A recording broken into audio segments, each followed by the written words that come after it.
Brazilian musician Gilberto Gil, performing in Sao Paulo on a recent Saturday night.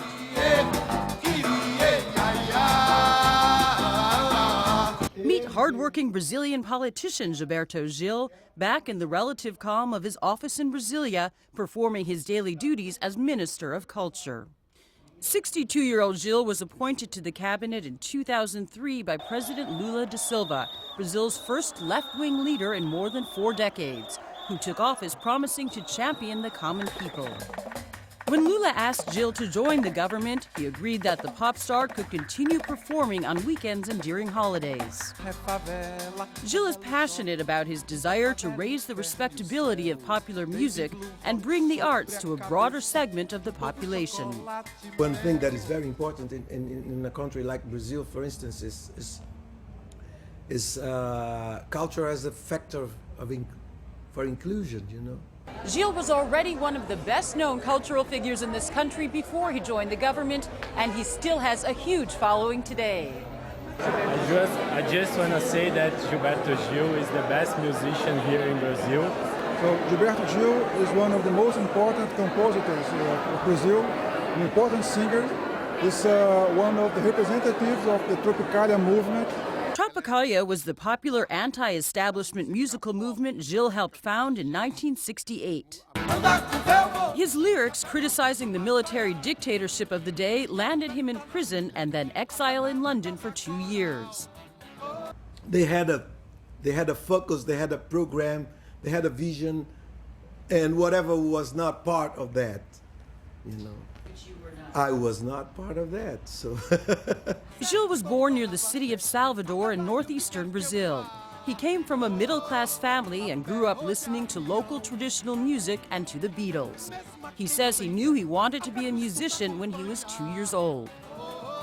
Gil later studied business management at university, but soon returned to his first love.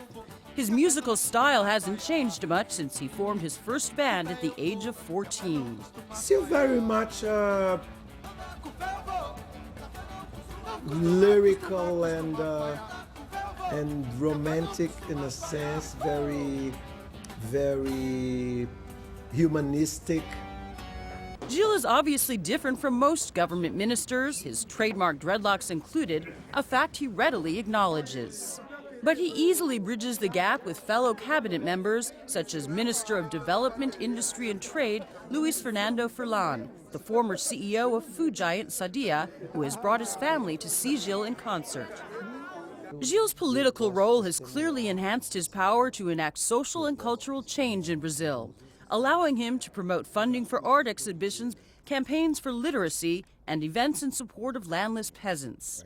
Also instigating a kind of new concept in the private sector, you know, so that they can have private investments with public policies.